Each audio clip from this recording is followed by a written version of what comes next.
In the twilight of the Hellenistic age, the realm once forged by Alexander the Great had fractured into rival kingdoms striving for dominance.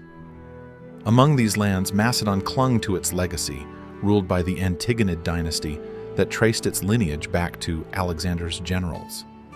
The people of Macedon took pride in their glorious heritage, boasting of valiant warriors and an empire that had once stretched across continents. Yet, as the years wore on, the growing might of the Roman Republic placed Macedon's ambitions in dire jeopardy. An empire built on discipline, shrewd diplomacy, and relentless expansion, Rome turned its gaze eastward, seeking to subjugate, or at least control, the once invincible territories that had been home to Alexander's proud successors. Tensions mounted for decades, culminating in several conflicts collectively known as the Macedonian Wars. It was during the Third Macedonian War that the fate of Macedon would be sealed on a battlefield near the town of Pydna in 168 BC.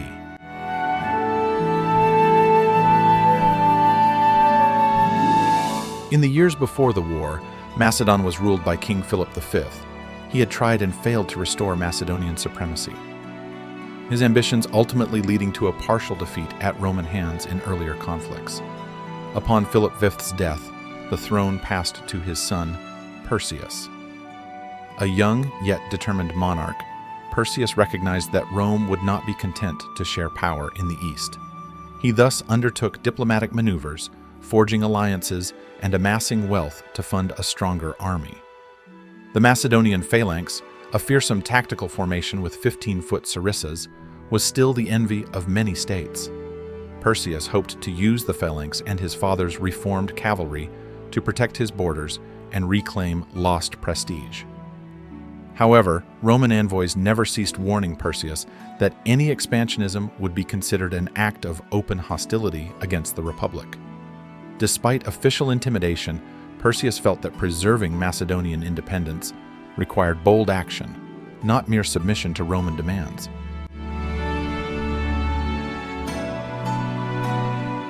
Unrest soon spread across the eastern Mediterranean. Greek city-states in the region vacillated between aligning with Macedon for historical or cultural reasons and supporting Rome for pragmatic concerns.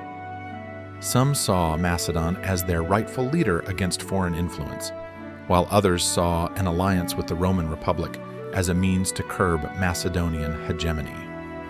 Meanwhile, Rome's Senate accused Perseus of violating previous treaties and stirring up trouble among the Greek polities. Macedon's attempts to strengthen ties with neighboring powers and gather mercenaries for war only fueled Roman suspicions. Conflict became inevitable when Roman legions, acting under official sanction, arrived on Greek shores and demanded that Perseus cease all hostilities and pay tribute. The proud Macedonian monarch refused, igniting the Third Macedonian War. As news of the Roman intervention spread across Macedon, Perseus summoned his generals and key allies to council. In regal chambers adorned with paintings of Alexander and Antigonus, Perseus outlined his war plans. Macedonian cavalry officers, clad in gleaming armor and shimmering plumes, pledged their loyalty, while the infantry phalanx captains assured the king that no Roman legion could stand against their wall of sarissas. Though Perseus's army possessed formidable experience and a storied tradition, Roman resolve could not be underestimated. By the mid-2nd century BC, the Roman military was arguably the most disciplined and strategically adaptable force in the Mediterranean world. Generals in the mold of Lucius Aemilius Paullus recognized the mistakes of previous campaigns against phalanx-based armies and aimed to exploit every Macedonian weakness. When the Roman Senate selected Lucius Aemilius Paullus to take command in Macedonia, he accepted the task with grim determination. Paullus was no stranger to war. He had studied the tactics of Hannibal in the west and had also learned from the successes and failures of other Roman campaigns. He recognized that the Macedonian phalanx, while nearly unbeatable head-on in open terrain, was cumbersome in uneven ground and vulnerable to maneuver. Paullus intended to use the flexible manipular system with its divisions of hastati, principis, and triarii to probe for weaknesses, flank the phalanx, and isolate segments of Perseus's army. Roman scouts were dispatched to gather intelligence on Macedonia's geography, river crossings, and possible ambush sites. Through the forging of alliances with local Greek powers wary of Macedonian rule, Paullus gained valuable logistical support. Provisions, guides, and even auxiliary troops further bolstered Rome's strength in the campaign.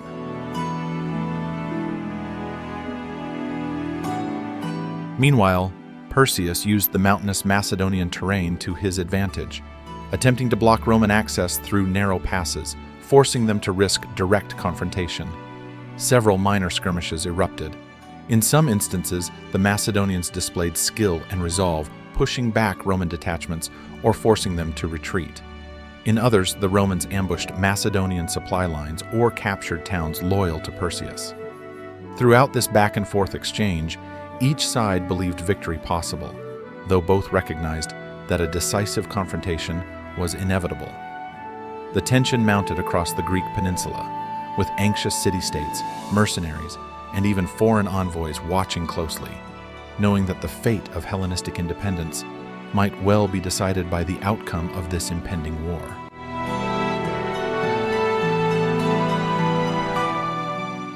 By the summer of 168 BC, Roman forces under Paullus had advanced through strategic points and secured supply lines with brutal efficiency. The morale of the legionaries was high. Despite the oppressive heat, they were emboldened by fresh reinforcements and the knowledge that the Senate demanded an unambiguous triumph.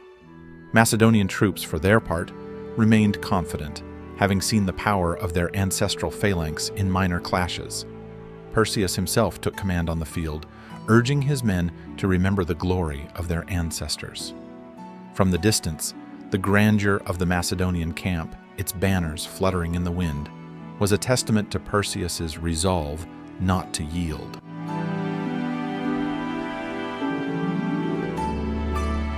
The chosen battlefield lay near the city of Pydna, situated in a rolling plain framed by gently rising hills.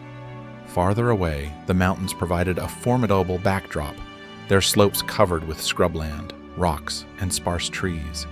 The Ionian Sea glimmered to the west, a silent witness to the approaching clash. Both armies knew Pydna's location offered a relatively open ground, favorable for the Macedonian phalanx, yet pockets of uneven terrain or rocky outcrops existed, where the Roman manipular formation might excel. Paullus was not ignorant of the plain's advantages for Perseus. He also knew that certain areas, if approached with cunning, could disrupt the unity of the sarissa formations. His plan depended heavily on timing and the ability to divide the Macedonian line. On the morning of the fateful battle, the Roman camp stirred early. Legionaries strapped on armor, checked weapons, and murmured prayers to the gods for victory. Trumpets and horns blared as commanding officers relayed orders. The environment hummed with tension, a mixture of anticipation and dread. Across the plain, Macedonian soldiers prepared in their own time-honored fashion. Rows of men hoisted the massive pikes that formed the phalanx. Cavalry squadrons inspected their horses, adjusting bridles and fastening swords. There was an air of solemn defiance, for these men believed they were defending the last bastion of Alexander's legacy against a foreign invader with no respect for Macedonian pride. As both armies formed their lines, dust rose in pale clouds that obscured the horizon. The sun beat down on iron helmets and polished shields. At the far left of the Macedonian line stood the cavalry, Perseus's prized companions, and in the center was the formidable phalanx, arranged in multiple rows, their sarissas forming an impenetrable forest of steel. Additional light infantry and auxiliary troops supported the flanks. Opposite them, the Romans deployed in manipular formations, younger soldiers of the hastati in front, seasoned principes behind, and the venerable triarii at the rear. Allied contingents, including Greek auxiliaries loyal to Rome, extended the wings, aiming to threaten or counter the Macedonian cavalry. Lucius Aemilius Paullus, mounted on horseback, scanned the lines with a calm yet watchful eye, every fiber of his being attuned to the unspoken tensions of the battlefield.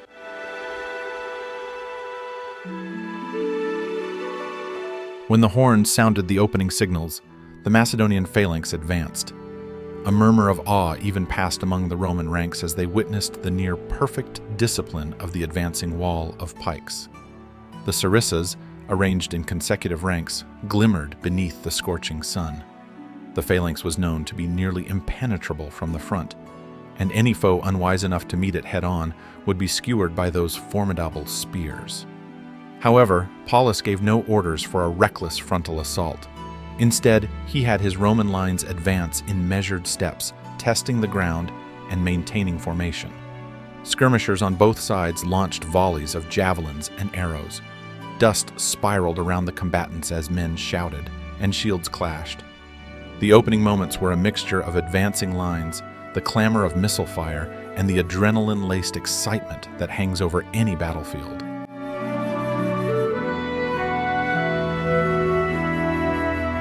Gradually, the Macedonian phalanx pressed forward and began to collide with parts of the Roman front. Where the terrain was flat, the long spears found their mark, forcing the hastati to yield or risk being impaled. Casualties mounted among those unlucky enough to be caught by the relentless forest of pikes. Yet, the disciplined maniples did not break. Instead, Roman centurions barked orders, urging troops to give ground where necessary and press forward where Macedonian cohesion showed signs of strain. Whenever the terrain became uneven, small rises, rocks, or dips, the synergy of the phalanx faltered. The length of the sarissas became a hindrance in close quarters, allowing gaps to open. Swift to capitalize on these openings, Roman soldiers would dart inside the reach of the pikes, slashing with short swords, gladii, at the poorly protected sides of the Macedonians.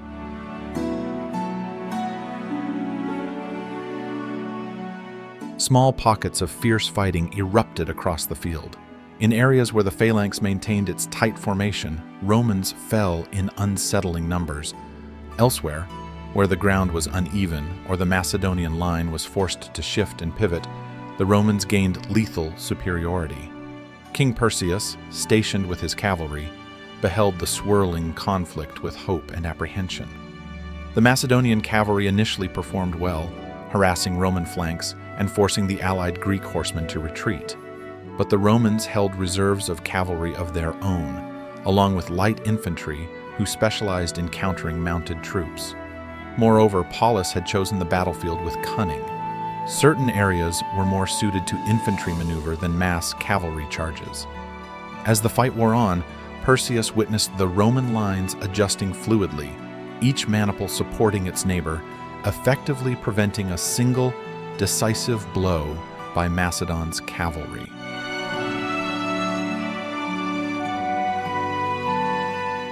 In the heart of the battlefield, the key to Roman success was the manipular system's adaptability. A phalanx relied on uniform progress, a solid block of men advancing in unison. Any shift in terrain that broke the continuity of spears could spell disaster. Paullus had deliberately maneuvered parts of his line to draw the Macedonians into areas where rocky outcrops or shallow ravines undermined the stability of their formation. As soon as a gap formed, Roman cohorts would rush forward, wedge themselves between the sarissas, and drive vicious thrusts into the flanks of the phalanx. The once impervious front line began to fragment into smaller pockets of chaotic fighting. Perseus's officers shouted frantically for the ranks to close, but the relentless push and pull of battle, combined with the swirling dust and the din of shouting men and clashing steel, made coordinated reformation nearly impossible.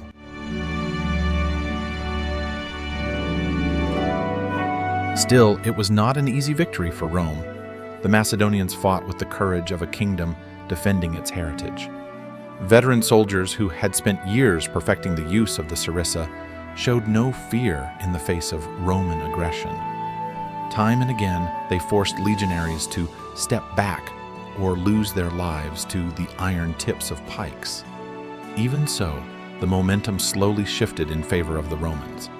One by one, the maniples found ways to exploit the vulnerable edges of the phalanx. Casualties began to mount on the Macedonian side, and confusion spread among the ranks.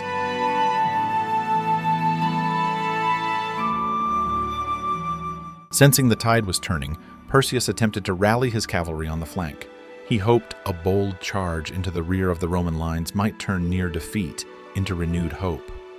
But the Macedonian cavalry's earlier engagements had worn them down. Their horses were fatigued, their numbers partially reduced.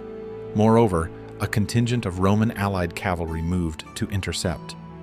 What ensued was a swirling melee of men and horses, kicking up clouds of dust and blood as each side desperately strove for advantage. Overwhelmed by superior Roman tactics and unwavering discipline, the Macedonian horse began to scatter.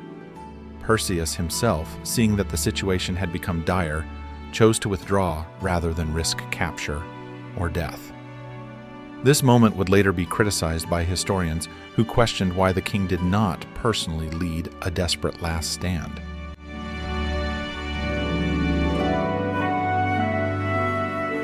As the sun reached its zenith, the Macedonian army found itself bereft of cohesive leadership. The proud phalanx that had once been the terror of the known world now lay fragmented across the field. Some units fought to the last, refusing to accept the dishonor of surrender. Others, seeing that the king and his cavalry had retreated, broke ranks and fled in disarray. Roman infantry pressed their advantage, capturing large numbers of Macedonian soldiers. Soon, the triumphant cry of victory rose among the Roman lines as the battle came to a close. The once invincible Macedon had been routed, its might undone by Rome's superior tactics, discipline, and cunning exploitation of terrain.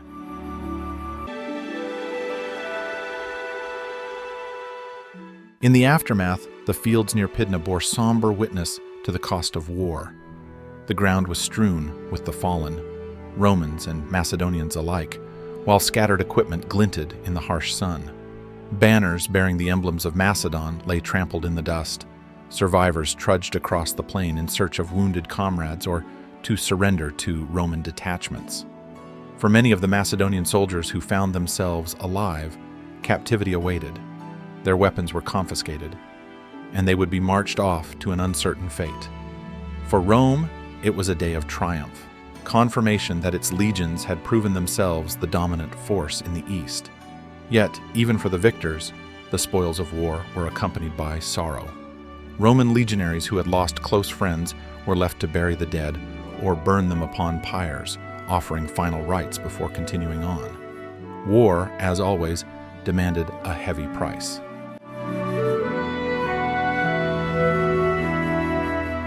Lucius Aemilius Paullus' reputation soared in Rome as news of his triumph spread. Yet, historians note that Paullus did not revel in victory for its own sake. He was conscious of the gravity of ending an era. Macedon, once a bastion of Hellenistic power, was reduced to a client state under Roman control. The immediate aftermath of the battle saw Roman punishment inflicted upon those Macedonian regions that had supported Perseus most fervently. Cities were sacked, treasures seized, and political figures who had aligned with Macedon were toppled from power or executed. Paullus, stoic by nature, oversaw these operations with the recognition that the Senate demanded a clear signal. No kingdom, however proud its history, could defy Rome without dire consequences.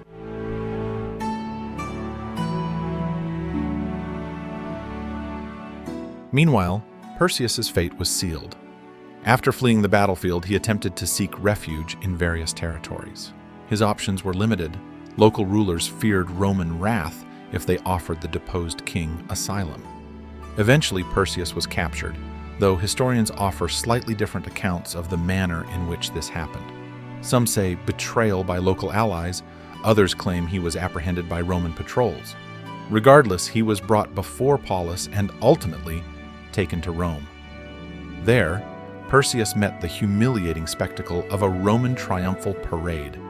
Shackled and forced to march as a defeated monarch in front of jeering crowds, he personified the end of Macedonian sovereignty.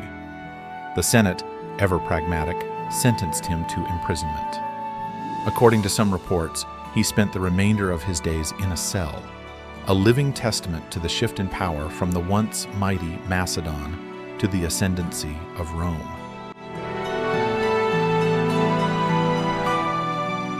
The Battle of Pydna not only signaled the downfall of Macedon, but also reshaped the political landscape of Greece and the broader Eastern Mediterranean.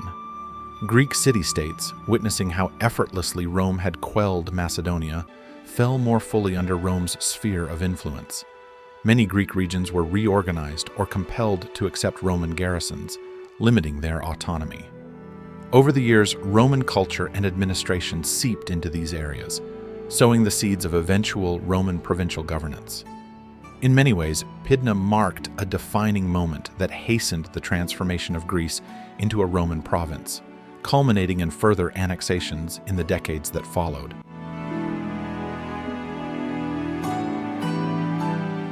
Though the memory of Alexander's glorious conquests lingered in the hearts of Hellenes, the political reality had changed irrevocably. No longer would Macedon function as a major independent power, directing the fate of the region. Instead, the fabled homeland of Philip II and Alexander the Great became a subject land beneath the Roman yoke. Historians would later reflect on how the Roman legions overcame the famed phalanx, once the pinnacle of ancient warfare. The triumph of Rome's flexible manipular tactics over the rigid pike formations demonstrated the evolution of military doctrine.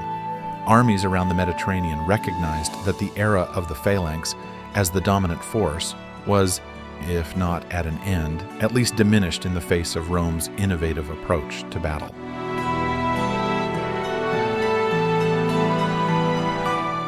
For the Macedonian people, the months following Pydna were marked by despair and confusion. Some tried to hold on to the vestiges of autonomy, while others sought favor with Roman officials to preserve their lands and livelihoods. The once proud nobility of Macedon either went into exile, bent the knee, or faced retribution. Families separated by the war found themselves at the mercy of new rulers. Temples that had stood as symbols of Hellenic identity now fell under the watchful eye of Roman governors. The shift was not merely political, but cultural as well. From language to customs, new influences began to shape Macedonian society, blending or clashing with the old ways.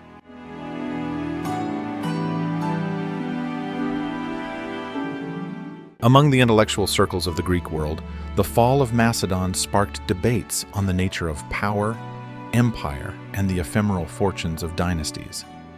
Philosophers likened the demise of the Antigonid dynasty to the ephemeral nature of mortal glory, a cautionary tale that even the grandest kingdom could be toppled when confronted by a more adaptive and expansive rival.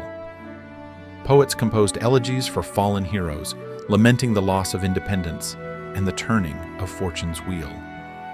The memory of the phalanx, those rows upon rows of stalwart warriors, echoed through the halls of academies as the new generation studied the strategic lessons gleaned from Pydna.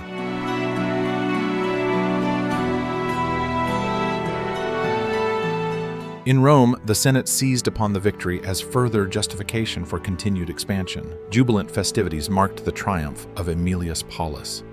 Through the streets of the capital, Roman citizens celebrated not only a military success, but a profound shift in the balance of power. The victory at Pydna confirmed for many Romans that their destiny was to dominate the known world. A new generation of senators, consuls, and tribunes embraced expansionist policies, believing that the unstoppable legions could bring order and tribute to the farthest corners of the Mediterranean. Yet, not all Romans were blind to the perils that accompanied rapid growth. Some voices in the Senate cautioned that unbridled conquest might sow the seeds of internal strife and eventual decline. Nevertheless, the immediate reality was clear. Rome had triumphed, and the roads to Hellenistic territories lay wide open.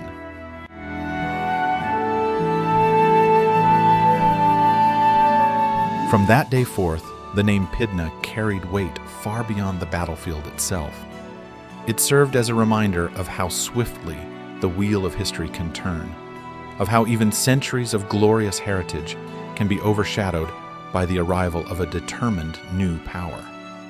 Macedon, which had once possessed a global empire under Alexander, was now divested of its independence, its resources funneled into the Roman treasury. The monarchy crumbled, and no new Macedonian kings would rise to challenge Rome.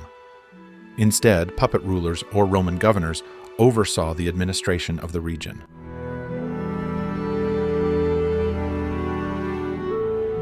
The psychological impact of Pydna was felt for generations. Among the conquered, a bitter resentment and longing for past glories simmered. Among the conquerors, a belief in their manifest destiny was reinforced, setting the stage for further campaigns into Asia Minor and beyond. The Roman legion, tested on the open fields of Macedonia, proved it could adapt to any foe or terrain. As the years unfolded, these unstoppable legions would march against rivals across the entire Mediterranean basin, forging an empire that would endure for centuries.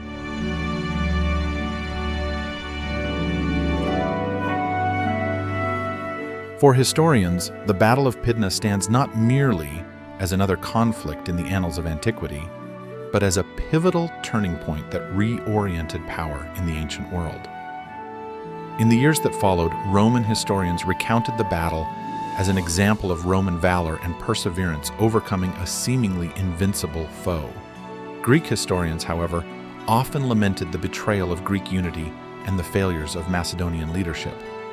Whichever lens one adopts, the events at Pydna in 168 BC undeniably reshaped the destiny of an entire region. It signaled the irreversible decline of Macedon, once so proud under kings like Philip and Alexander, and ushered in the ascendancy of Rome, whose influence would mold the fate of Europe and the Mediterranean for ages to come.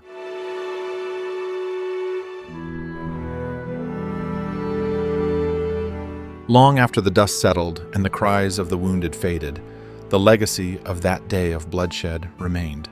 Stones on the plain of Pydna bore the scars of war, spears and broken shields rusted away. And the descendants of the survivors told stories of a doomed phalanx in the face of Roman cunning. The spirits of the fallen, so the poet said, wandered the field in search of the lost grandeur of Macedon. Yet the triumphant standards of Rome flew high. Diplomatic envoys arrived to negotiate the future governance of the region, further solidifying Rome's control. The final chapters of the Macedonian kingdom were thus written with Roman ink, culminating in a new order where the Senate and people of Rome cast an ever-growing shadow across the known world.